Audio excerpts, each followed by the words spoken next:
Hypothetical question था। दूसरा वाला क्वेश्चन आर्गुमेंटेटिव क्वेश्चन है।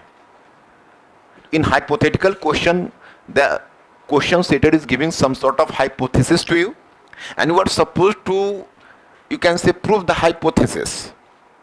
So you are supposed to prove the hypothesis. Here you are not having any choice but to prove it. But whenever you have to deal with the argumentative type of the questions, so first you are supposed to take the stand and only then you have to prove your point of view through proper argument and examples. तो जो दूसरा वाला आपका question है, वो दूसरा वाला question का नेचर अलग हो जाएगा। इसमें पहले आपको यह दिखाना पड़ेगा कि ऐसा क्या अधोगति थी या नहीं, है ना। तो आप नीचे थोड़ा सा लिखो तो कि 17वीं सदी में मुगल साम्राज्य को 17वीं सदी में मुगल साम्राज्य को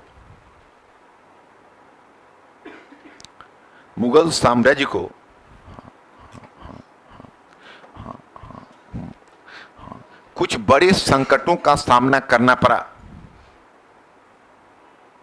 कुछ बड़े संकटों का सामना करना पड़ा। कुछ बड़े संकटों का सामना करना पड़ा। ये संकट थे जागीरदारी संकट एवं कृषि संकट।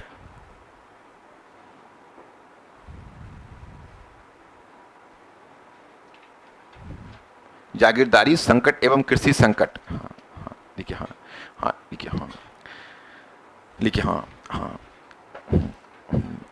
देखिए इन संकटों के कारण मुगल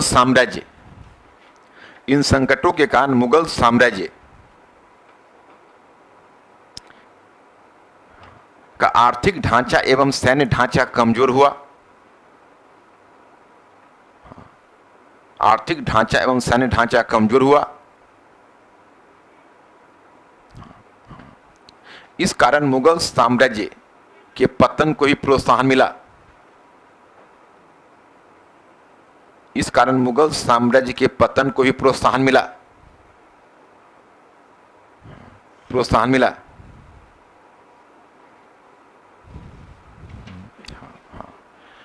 परंतु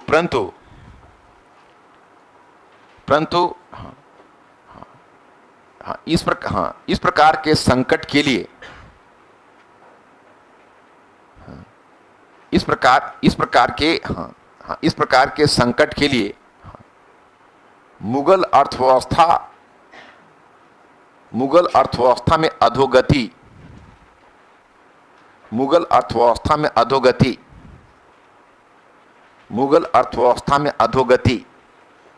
को न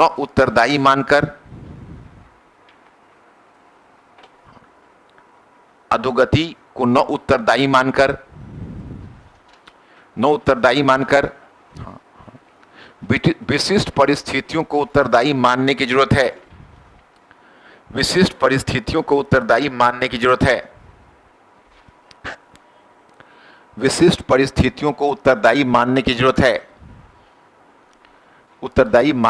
है।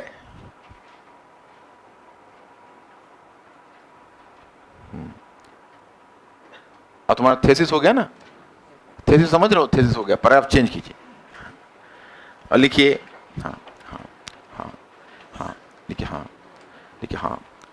वस्तुतः कृषि संकट का कारण था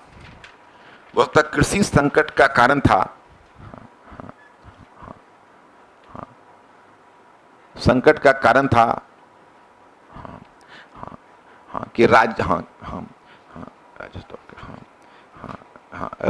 दबाव के कारण किसानों का असंतोष। राजस्व दबाव के कारण किसानों का असंतोष।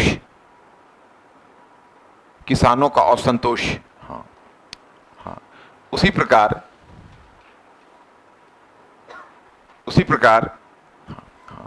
जागीरदारी संकट का कारण था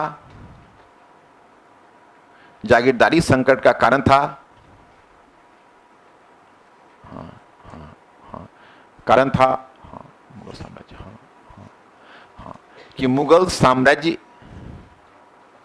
मुगल साम्राज्य की कमजोरी से लाभ उठाकर जमींदारों का विद्रोह, जमींदारों का विद्रोह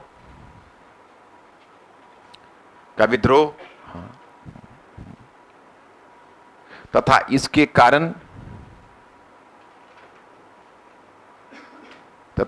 कारण जागीरदारों के द्वारा वसूली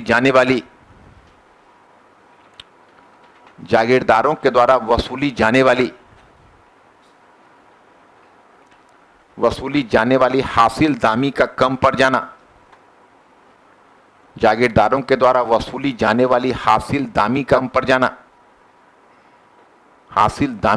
पड़ जाना। क्या पकड़ रहे हो ना तुम लोग? कोई दिक्कत तो नहीं है? हाँ ठीक है। हाँ, पैराग्राफ चेंज करके। हाँ, परंतु यकीनन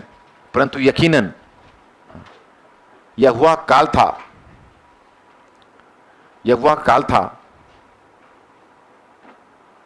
भारतीय अर्थव्यवस्था का विस्तार हो रहा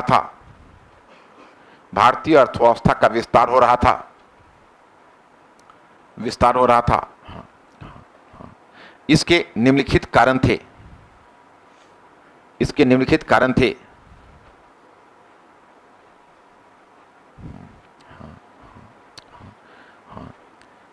प्रथम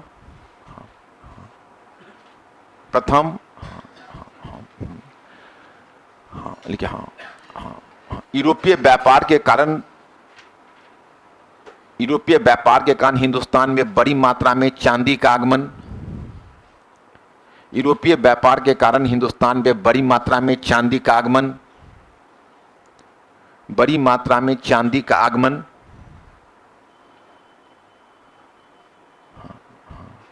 तथा नई प्रकार की नकदी फसलों का प्रचलन।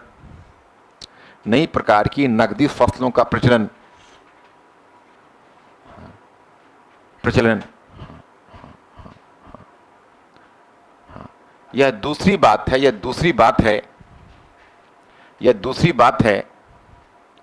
कि इसका फायदा मुगल साम्राज्य को नहीं मिल रहा था। इसका फायदा मुगल साम्राज्य को नहीं मिल पा रहा था। इसका अपेक्षित फायदा कर दो। इसका अपेक्षित फायदा मुगल साम्राज्य को नहीं मिल पा रहा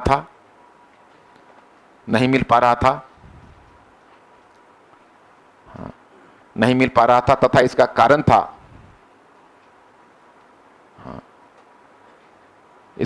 था क्षेत्रीय कुलीनों की बढ़ती हुई महत्वाकांक्षा।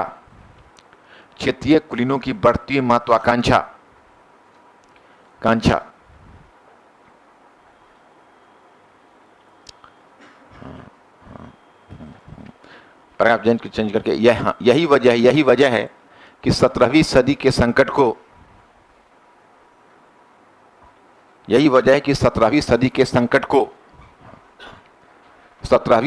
संकट को मुगल अर्थव्यवस्था की अधोगति से 17वीं सदी के संकट को मुगल अर्थव्यवस्था की अधोगति से जोड़ना उचित नहीं है। मुगल अर्थव्यवस्था की अधोगति से जोड़ना उचित नहीं है।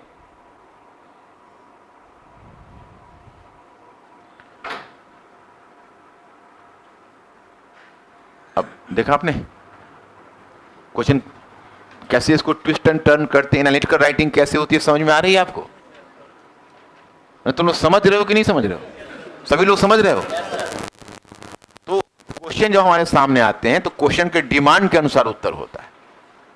ऐसा नहीं है कि सब कुछ उसमें लिख डालते हैं। कैसे जाओगे? और कोई कहेगा कि कैंप जा रहे हो, हाँ कैंप जा रहा है ना, अच्छा जाओ, तो दोनों का अंतर समझोगे कि नहीं? तुमसे पूछा जा रहा है क्वेश्चन, तुम्हारा पहला क्वेश्चन पूछा कि 18वीं सदी का संकट क्या था, 17वीं सदी का संकट क्या था, तो मुगल साम्राज्य पर क्या प्रभाव डाला। तो तुमसे कुछ नहीं पूछ रहा है। अगर तुमसे पूछेगा कि औरंगजेब की धार्मिक नीति के स्वरूप को निर्धारित करते हुए दर्शाइए कि किस प्रकार इसने मुगल साम्राज्य के ढांचे को प्रभावित किया, तो हाइपोथेटिकल क्वेश्चन हो जाएगा। उसमें हमारा स्कोप क्या है? हम क्या कर सकते हैं उसमें? जो पूछा है उसका जवाब देना है। 1 मिनट। और अगर वहीं पर पूछा जाए कि क्या आप सहमत हैं कि औरंगजेब की धार्मिक नीति ने मुगल साम्राज्य पर नकारात्मक प्रभाव छोड़ा, तो हम लोग को समझ जाएंगे आर्गुमेंटेटिव है, या औरंगजेब की धार्मिक नीति ने मुगल साम्राज्य पर प्रभाव छोड़ा, इस कथन का आलोचना, नकारात्मक प्रभाव छोड़ा, इस कथन का आलोचनात्मक परीक्षण कीजिए, तो समझ जाएंगे कि इसका मतलब है कि सीधे सीधे इसको हमको नहीं एक्सेप्ट करना है। तो दोनों का अंतर नहीं समझ पाओगे तुम लोग। दोनों का अंतर कितने लोग समझ रहे हो? हाइपोथेटिकल क्वेश्चन और आर्गुमेंटेटिव क्वेश्चन। किसी को दिक्कत है तो बोलो, इसलिए मैं राइटिंग पर ज्यादा जोर दे रहा हूं। तुम्हारा हाथ नहीं उठा हुआ है, क्या पोजीशन है, समझ रहे हो? हाँ तो फिर हाथ उठाओ ना थोड़ा सा। हाँ। अरे तुम बड़ी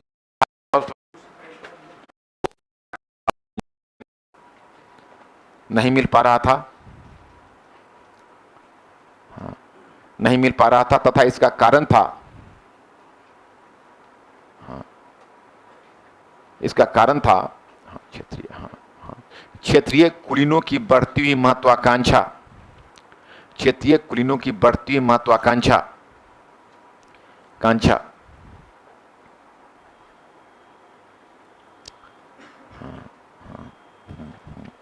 पैराग्राफ चेंज करके यही वजह है कि 17वीं सदी के संकट को,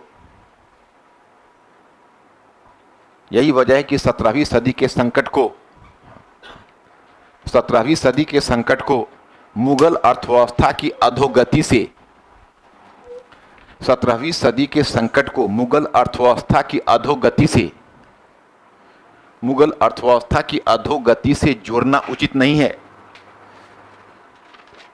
मुगल अर्थव्यवस्था की अधोगति से जोड़ना उचित नहीं है।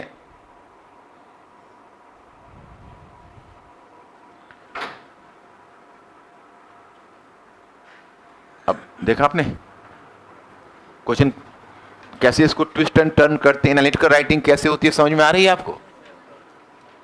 तुम लोग समझ रहे हो कि नहीं समझ रहे हो? सभी लोग समझ रहे हो? तो क्वेश्चन जब हमारे सामने आते हैं तो क्वेश्चन के डिमांड के अनुसार उत्तर होता है। ऐसा नहीं है कि सब कुछ उसमें लिख डालते हैं। पूछा ना तुमसे क्या आप सहमत हैं, तो समझोगे नहीं। कोई पूछेगा कि तुम कैंप कैसे जाओगे, और कोई कहेगा कि कैंप जा रहे हो, हाँ कैंप जा रहा है ना, अच्छा जाओ, तो दोनों का अंतर समझोगे कि नहीं? तुमसे पूछा जा रहा है क्वेश्चन, तुम्हारा पहला क्वेश्चन पूछा कि 18वीं सदी का संकट क्या था, 17वीं सदी का संकट क्या था, तो मुगल साम्राज्य पर क्या प्रभाव डाला।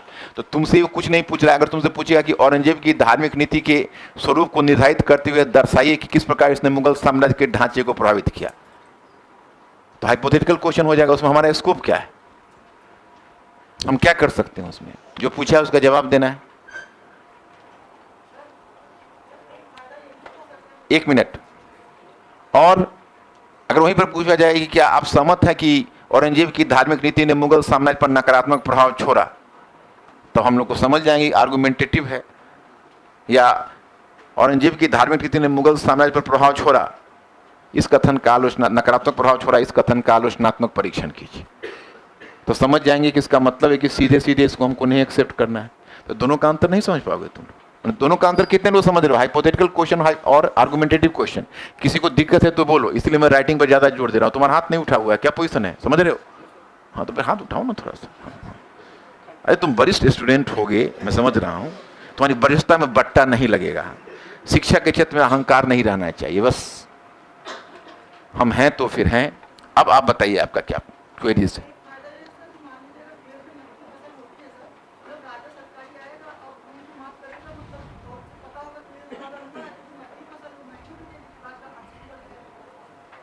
नहीं समझा नहीं हमने आपको क्या क्या जब है, हाँ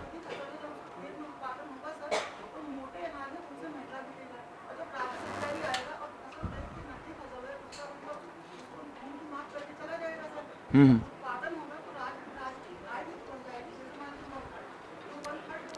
राज्य की आय बढ़ेगी जब किसान देंगे तब ना, और जमींदार देने देंगे तब ना।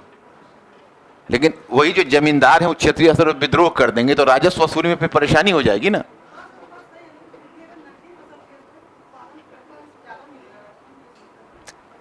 अब आप दो तरह की कल्पना कीजिए। पहले आपको 100 रुपये प्रत्येक दिन मजदूरी मिलती थी, और उसके बाद आपकी मजदूरी बढ़ा के 500 रुपये प्रतिदिन कर दिया गया, लेकिन एक क्षेत्रीय गुंडा आप पर नजर रख लिया, और जब आप दिन भर काम करके जाते हो आपसे छीना झपटी करके 250 रुपये छीन लेता, आपसे सारे पैसे छीन लेता है, तो आपके हाथ में कितना मिला?